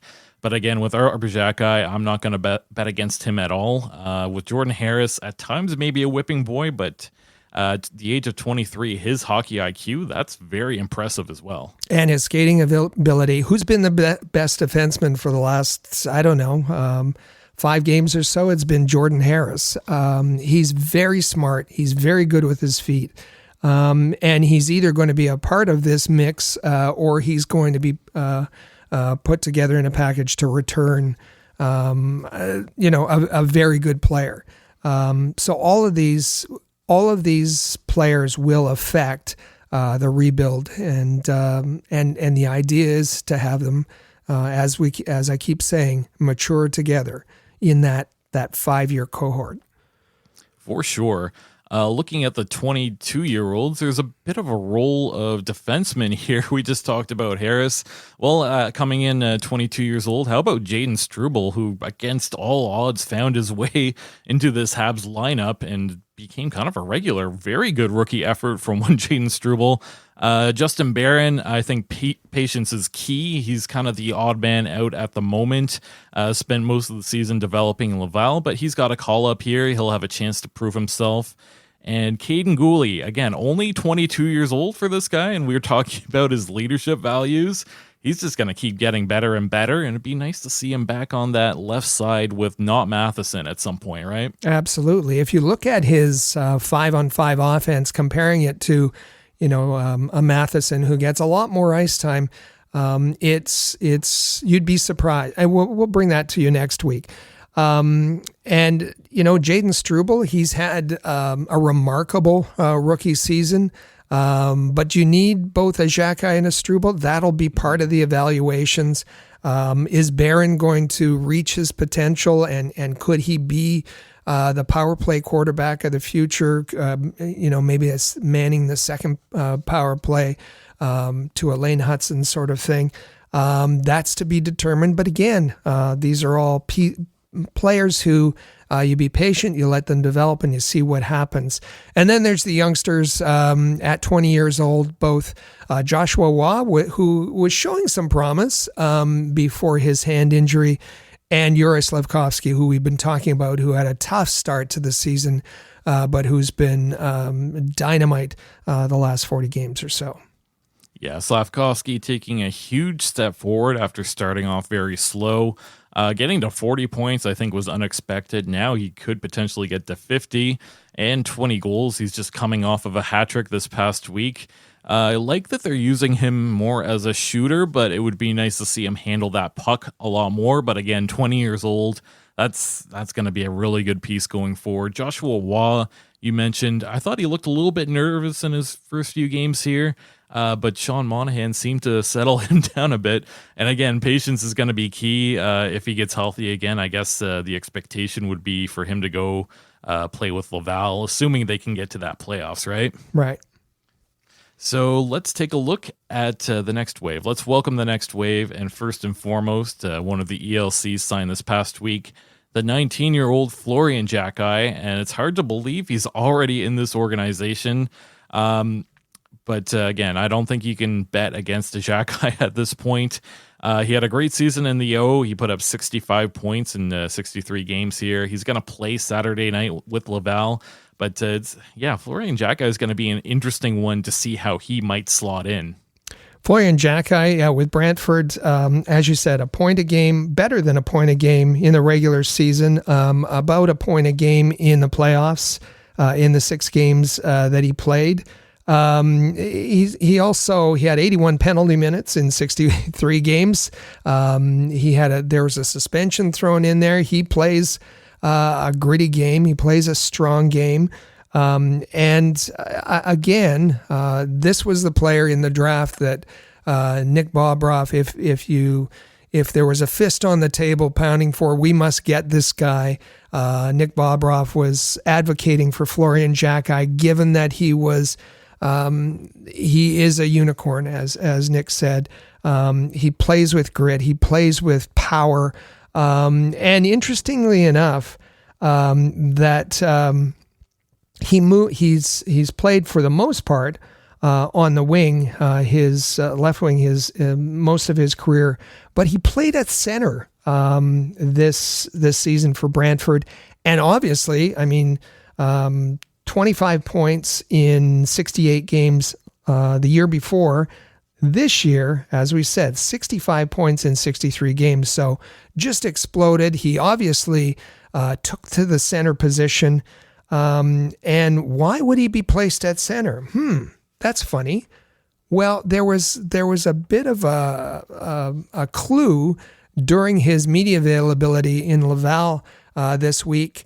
He was asked, and he said, Montreal wanted to see me as a center, so my coach put me at center. Okay, then. All right. It appears that the Canadiens saw something, and they thought he could be successful at center. The OHL club, and remember Matt Turek is there, former scout with the Canadiens as the GM. They complied, and it worked out, I think, best for everybody. Florian Xhekaj will make his pro debut for the Laval Rocket on Saturday night against Cleveland. That will be his first game. He's had a couple practices. He'll get into the lineup in place of Mitchell Stevens. Yet to be determined. We'll see whether he'll play at the center position or not. You're not going to get much from J.F. Houle when he's talking about young prospects. You know he likes his veterans, and he especially likes the veterans who speak the same language that he does. So when he was asked in the press conference, he said, he looked okay. He handles the puck well. I'm not sure he's ready, but he didn't look out of place. So that's about the best you're going to get from J.F. Houle. I'd let the Canadiens fans judge for themselves. Go ahead and watch that game against Cleveland. If you can't watch the game, then rely on our coverage, of course, our tremendous AHL team with Amy and Chris and Patrick will be able to break that down for you. But Florian Xhekaj, he's going to be you're going to notice him. I guarantee you will notice him on the ice for Laval. Absolutely. And I believe we have some audio coming from Florian Xhekaj talking about his strong season. Yeah, I think just confidence. Obviously, my coach has a lot of confidence in me, and then it just makes me go out there and play with more confidence, and I get power play time and a lot of more puck touches out there. So, yeah, I think confidence was the key this year, and yeah. So still getting used to the whole media thing, but he also said that he had some advice from Arber, who said, listen, the competition, these guys are going to be bigger, stronger. They're going to be men, and but that Arber showed full confidence in Florian that he could compete out there, and that he's ready for that step. So I think that, as he said, confidence goes a long way. If the coaching staff in Laval shows that same confidence that he had in the OHL, that he'll be able to start to make that transition. It's not going to happen all at once. It's not going to happen in the 3 games that Laval has remaining, but it's a real good jump start on the fall for the Laval Rocket to get him into the lineup right now, and who knows, he could. They need a miracle, and he could help provide that. For sure. And someone that we've actually seen play for the Laval Rocket a few times already is the 19-year-old David Reinbacher, the 5th overall pick from last season. So far, he's managed to get on the scoreboard. He's looking all right with Laval at the moment. And in my opinion, probably one of the most intriguing players to follow this season and probably heading into next season. What do you think about this David Reinbacher? Yeah, so we're talking about the next wave. Over the upcoming or over the past few weeks have made their pro debut. Florian Xhekaj, that's going to happen Saturday night. David Reinbacher, that happened a couple of weeks ago. Has played 9 games for the Laval Rocket, and the key here, he's got 2 goals, 2 assists, 4 points in 9 games. The key here was, I think, was seeing how he could manage the smaller ice surface and being able to measure his gaps, which is sometimes difficult. But he's been a +6 in those games, and as I think there's been some minor turnovers. I don't think we've seen him emerge as the big offensive threat that he might become.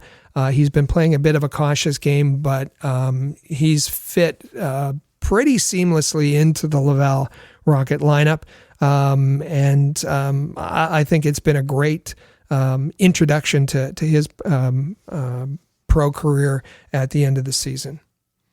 Yeah, and the next player that we have in our next wave here, yet to make his debut, but just signed an ELC with the Montreal Canadiens, the 20-year-old Lane Hutson, a bit undersized, but has proven to be a top NHL prospect, especially in defense. He's going to be a very fascinating player to watch make his NHL debut potentially next week here. And being 20 years old, again, that's kind of right in line with the rest of this group. Yeah, and it was Kent Hughes that was at the Frozen Four in Minnesota, in St. Paul, watching him and there to talk to him and get him signed to his ELC. Lane Hutson himself, he was raised, he grew up in a suburb of Chicago, North Barrington, I think, but he was born in Holland, Michigan. So interesting that he's going to arrive in Detroit on Sunday night and then be available, I expect, for the Monday game in Detroit, and then again on Tuesday night back in Laval at the Bell Center, and he'll make his NHL debut and play those 2 games. And now this is a bit of a lollipop for such a good season for Lane Hutson. He'll burn a year of his ELC for playing those 2 games, but I think, absolutely worth it. I mentioned that he grew up near Chicago. He grew up as a Blackhawks fan. His favorite player was Patrick Kane, and who's going to be in the lineup on Monday night in Detroit. That'll be absolutely remarkable for him. What can you expect? Well, listen, it's absolutely unfair. Maybe it's fair, maybe it's unfair. It doesn't matter. He's going to get thrown into jumping from the college game, jumping from a semifinal Frozen Four game into the National Hockey League. Is he ready to make the jump? I don't think it matters. And listen, I wouldn't read too much into if he makes a dreadful mistake or he's spectacular. He has a Ryan Poehling debut and scores. I wouldn't, either way, I wouldn't make too much of it.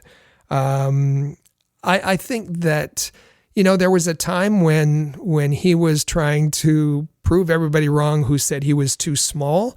He's grown now. He's 5'10", 162. So I don't think that's as much of an issue. And we talked about David Reinbacher when he arrived in Laval. He had a chip on his shoulder. That was clear. He was going to prove all the doubters wrong, all those naysayers from his draft.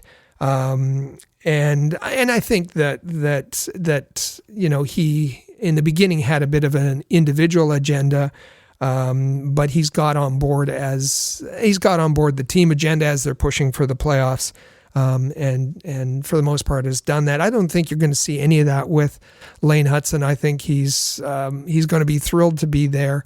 What a thrill to play against Detroit in Michigan, and whatever happens, I think it's going to be wonderful. What should you expect? Why all the hype about Lane Hutson? He's just got an elite hockey mind, big brain, as Nick Bobroff said, elite hockey IQ. He sees things happening before they happen. That's what allows him to be able to compete at his size and be one of those undersized defensemen that we're seeing around the league that be very successful at this time. Super creative, amazing skater, high compete level, and I think that's really going to help him. Jay Pandolfo, his coach at Boston University, here's his quote about Lane Hutson. It starts with his hockey IQ. He's just a really intelligent hockey player. He can read plays very well.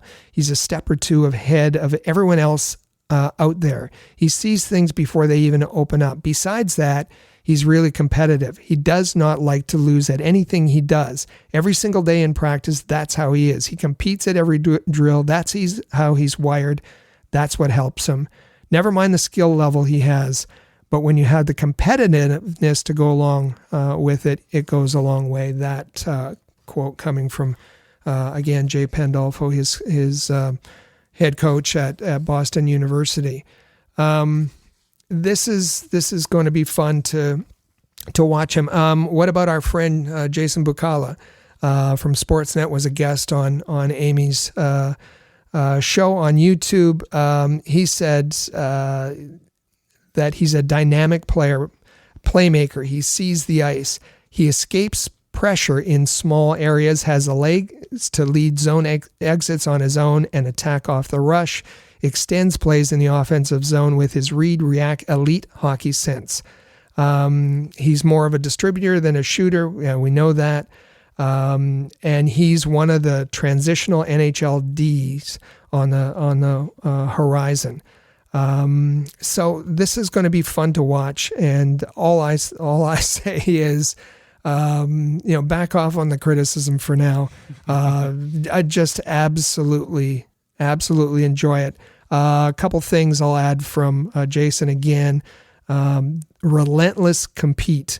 He never backs down. That's the kind of player that you want on your team, and Jason sees him as having second pairing potential. So we'll see. But very exciting time to have this next wave of the future, their debuts and joining the organization at this time. Yeah, absolutely. If I'm judging this correctly, it sounds like you're a little bit excited about Lane Hutson, aren't you? Well, I think I am, and I think we all should be, because it's been a tough season. It's been a really tough season. It's been a tough 2 seasons. It's been a tough 3 seasons. It's been difficult to be a Montreal Canadiens fan. It's been difficult to get excited. And here's a player that can be dubbed Mr. Excitement, a dynamic player. And the Canadiens haven't had one of those guys for a long time. So it's going to be fun to watch. Yeah, of course, looking forward to his debut as well. I will add, kind of along what you were saying, if he makes some mistakes in his debut, it doesn't matter too much. If he does something incredible, amazing, we can talk about that the entire offseason.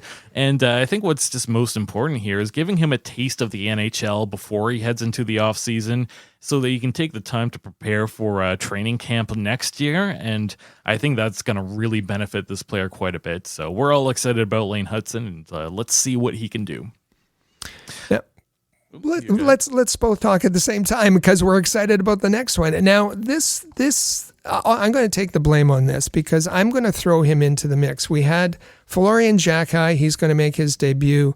For the Laval Rockets Saturday night, Lane Hutson making his debut for the Canadiens Monday night. David Reinbacher made his debut, his pro debut for Laval a couple weeks ago.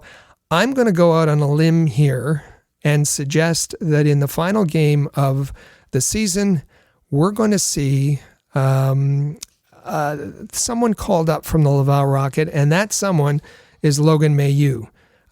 He has been tremendous for his rookie season with the Laval Rocket. 46 points in 69 games, absolutely incredible. And I don't have anything to go on. I don't have any inside sources this time that are telling me this. I just feel that with the schedule working out the way it is, Laval will not have games early in the week. The Canadiens will be in at home at the Bell Center on Tuesday night. Why wouldn't you bring up Logan Mailloux, give him a little treat, bring him up, and then return him to Laval? You're probably going to be returning Justin Barron if the Laval Rocket make the playoffs. Probably going to be returning Jaden Struble. So bring up Logan Mailloux and give him his NHL debut on Tuesday. And so that's why I've included him in this next wave of Montreal Canadiens talent. I think it would have been foolish not to include him along here. 20 years old, looking like the king in Laval. Great defenseman. Certainly has his work cut out for him, trying to crack the lineup with all these other defensemen around. But he's got that right shot. He's got good offensive talent. Whenever I've watched him, he seems pretty flawless, at least in the AHL. So I would be excited to see if he can get a little look in the NHL before the end of the season for sure. And let's not forget how physically he plays. He is he punishes forwards that challenge his spot on the ice, and unafraid to stand up and drop the gloves if to step in for a teammate as well. Great team guy, having a tremendous season. Certainly the best rookie defenseman in the American Hockey League. Why not throw him a bit of a bone and call him up for the last game of the season? For sure. And we do have one more short list here that comes after the next wave. Well, this is the coming soon because they likely will not be showing up to Laval or Montreal before the end of this season. At least not of yet, but they could be maybe an hour or two away. We'll wait and see here, but coming soon. Owen Beck, how about Philippe Michard as well, both 20 years old. The 22-year-old Luke Tuck, I believe teammate with Lane Hutson. And there's Adam Engstrom, 20 years old, who, if he would stop winning at some point, might have actually joined the team. So nice to see a good crop of forwards here. At the very least, I would expect these guys to be coming into training camp next season and certainly trying to establish themselves. And let's not forget about Owen Beck either. I feel like we were pretty hyped up about this player, and that's died down, but he's still around and still looking like a really good prospect for the Montreal Canadiens. Yeah, and they're just, as you said, they're victim of the circumstance of winning, other than Luke Tuck. And you correctly said it could be minutes until one of these players joins the group, or it could be a few months, but they're going to be part of this next wave. Owen Beck, we know, is going to the Memorial Cup and for Saginaw, and he's had a tremendous season.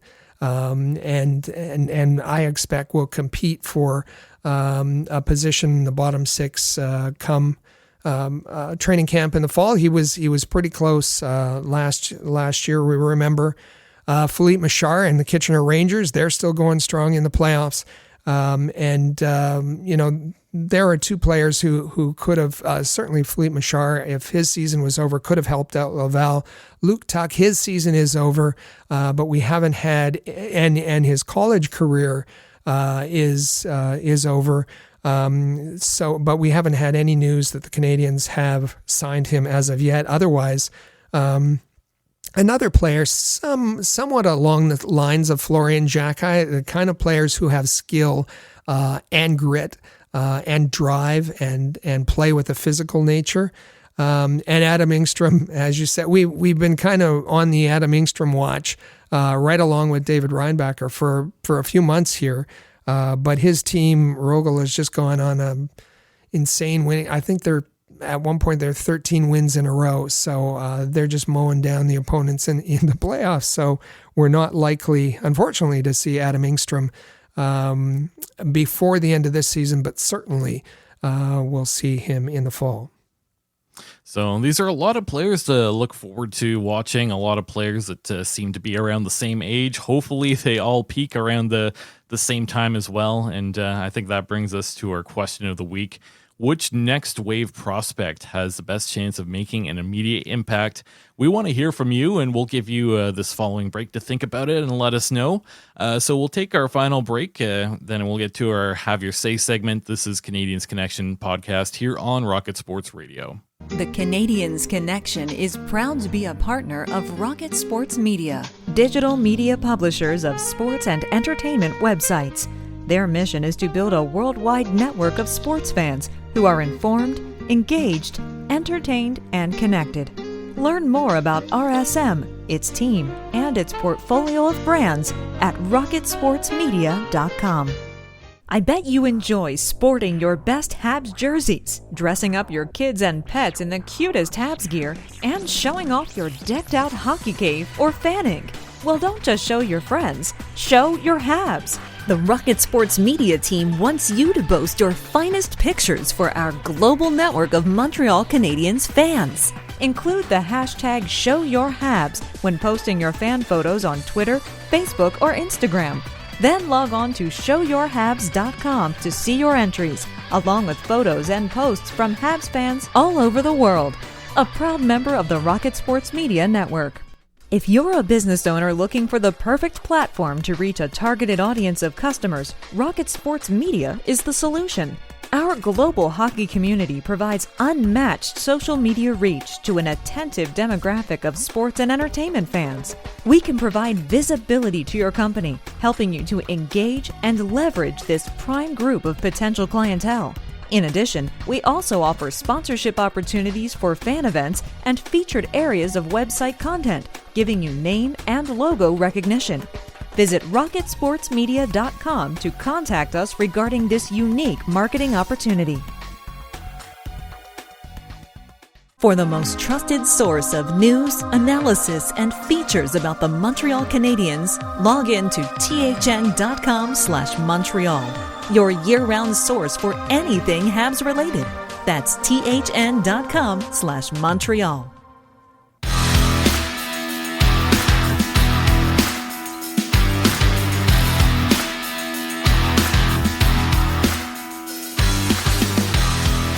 Welcome back to episode 291 of the Canadiens Connection podcast here on Rocket Sports Radio. You can follow at Habs Connection on Twitter, Facebook, and Instagram. Plus, you can check out our website, canadiensconnection.fm.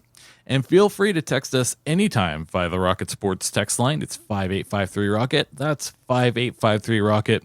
Lots of young players to look forward to on this team, and I think we're going to start to see some of them as we approach the end of the season. We'll even keep track of some of those players over the offseason.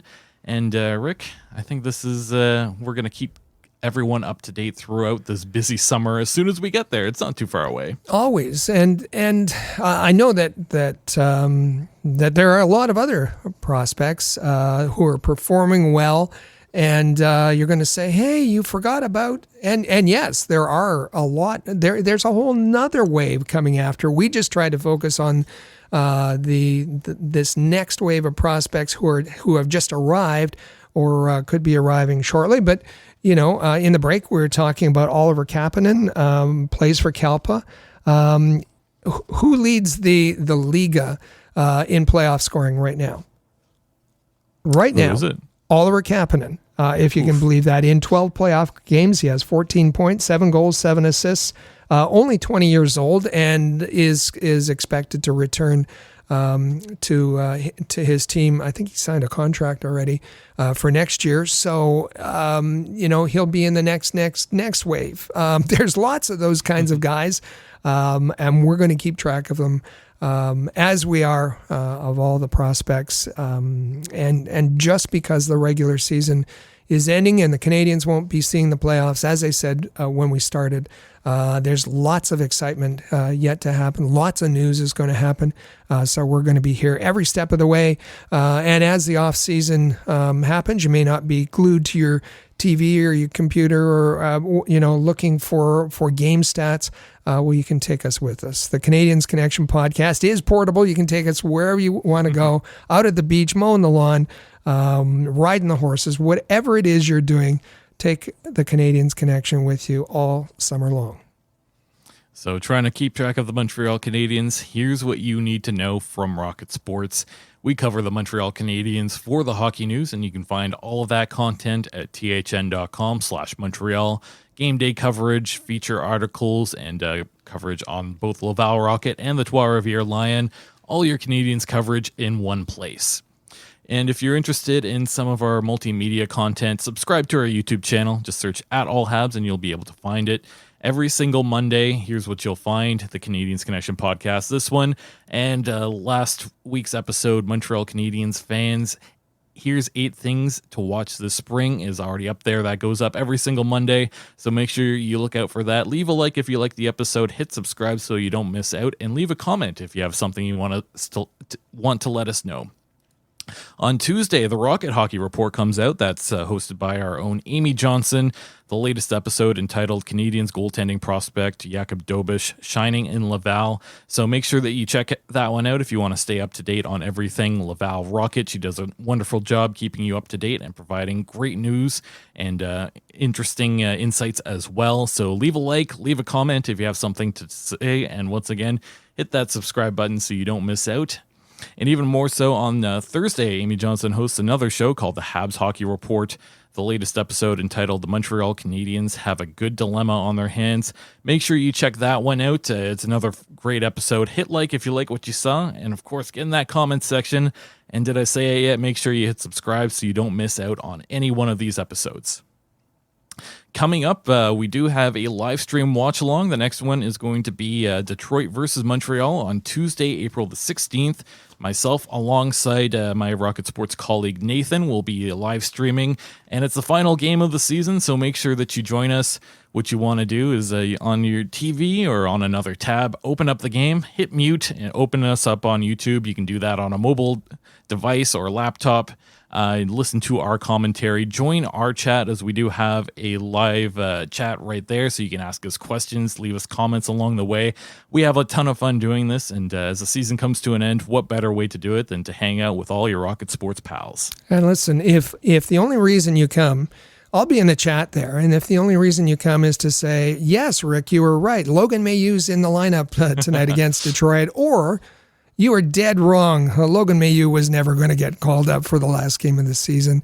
Why don't you join us just for that, for that amount of fun? No, there's all kinds of fun to be had with fans that join the live stream from around the world. It's a great environment. It's a great way to watch the game. You should join us for that regular season finale. Also, make sure that you subscribe to the premier Rocket Sports Radio podcast on your favorite podcasting app. That's the Canadiens Connection, the one you're listening to right now. You can find every single episode at canadiensconnection.fm.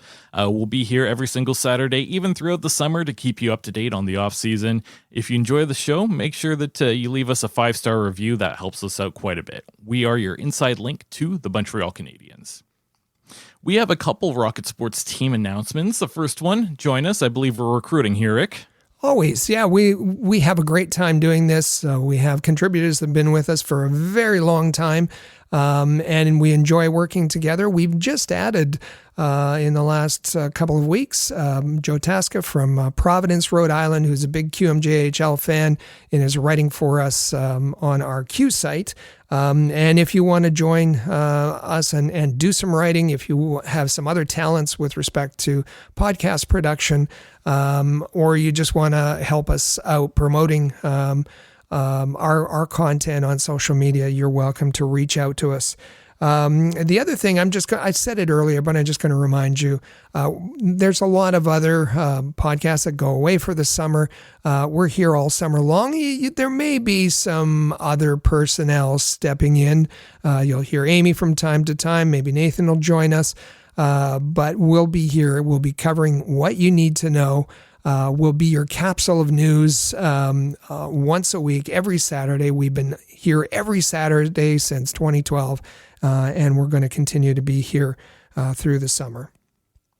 So looking forward to being here every week in the summer, and there's always just something interesting happening, whether it's some light news with the players or there's some big news, of course, the draft coming up, free agency coming up, looking forward to maybe some trades as well. There's also development camp, so plenty of stuff to keep track of, and Canadiens Connection and Rocket Sports in general will make sure that we keep you up to date. And now it's time to get to our Canadiens Connection question of the week. We ask all of our listeners, which next wave prospect has the best chance of making an immediate impact? We want to hear from you. The Rocket Sports text line is 5853-ROCKET. If you have something to say, that's an easy way to reach out to us. But for those that have a little bit more to say, I believe we have an email that you can reach out to, right? We do. It is hello@rocketsportsmedia.com. Email address hello@rocketsportsmedia.com. And throughout the week, we received tons of text, tweets, emails, and comments from all of our listeners and viewers from everywhere. We appreciate that. Continue to reach out to us. But this week, we wanted to highlight one particular tweet that we received from an avid, longtime listener, Dino. Yeah, this is Dino, who we haven't forgotten about you, Dino. Of course not. Dino texts us every single day at our Rocket Sports text line, 5853-ROCKET, and he always has... he's got all kinds of stuff, either observations that he's made about the games in progress, or sometimes it's just trivia or a remember when kind of thing. Where are they now? All of those wonderful bits of information. We enjoy hearing from him every day. This week on Thursday, I guess he said, and they're always half English, half French, which is great. He says, hello to my friends. Thank you for all of the information. The Canadiens didn't have much in the tank versus St. Patrick. This is after the game in the Islanders. They're gearing down for summer, I guess, eh? The Sens on Saturday night. And he said, I think the Sens are going to give us a remedial lesson on how to close out the season. It's going to be rough and tough. CH55, that's Michael Pizzetto, will show his value and his importance again. I'm disappointed we're not playing CH56. Of course, that's Jesse Ullinen. He will be in the game against the Ottawa Senators, replacing Tanner Pearson. But he goes on to say he deserves better from the coaches and the team. He's paid his dues. So a great text there from Dino. We had She26 on YouTube saying that she's rooting for Laval. Sure hope they can fight like crazy to win the games they so desperately need, but the number of games played is scary. And she finishes saying, and this is a comment with respect to last week when we talked about the 8 critical factors to track over the next 8 weeks. She said, I know what I'm going to be looking forward to. Bet you guys know what I'm going to say, haha. I'm looking forward to getting a break from having to see Marty St. Louis. But even better, not having to listen to what comes out of his mouth during pressers. So not at Marty St. We know that from She26. She concludes by saying, thanks again for everything, guys. Always a great show. We always appreciate her comments. You know, we hear from, we have folks that reach out to us on text, on email, YouTube, Twitter, Facebook. We don't mention often enough the love that we get on Reddit. There is a pretty active Habs Reddit, and somebody this week said, hey, what's a good Montreal Canadiens podcast to listen to? One of the responses was, hey, you really have to distinguish between there are fans who produce podcasts, and those can be fun. Those are, guys sitting around and speculate. They don't have any information. They're just speculating, and that can be fun from time to time. But there are a few journalists who produce podcasts, and fewer on the English side. Arpen Basu and Gadan is a good example there. That's a more recent podcast. And the Canadiens Connection. We're all credentialed journalists who put together this podcast, and that's we include myself, Michael, and our extended family with Amy and Chris, who also get involved from time to time. But on Habs Reddit, they said Canadiens Connection is a good podcast. It comes out Saturday, gives a good overview, and they get neat guests. So thank you for that. Thank you for the love from Habs Reddit. We haven't forgotten about you. We check in from time to time, and we're glad. We're very grateful for all of our listeners, wherever you might come from. But thanks this week to Habs Reddit. Yeah, we appreciate that shout out, and we appreciate the shout outs that we get from everybody. Dino and she always leave us great comments or send us great texts, so keep those coming in. And from everyone else, continue to let us know your thoughts. And if you have any questions, send those too. We might read it out on the segment like we just did. So coming up, the Montreal Canadiens season winds down. So today on Saturday, April the 13th, Montreal visits Ottawa.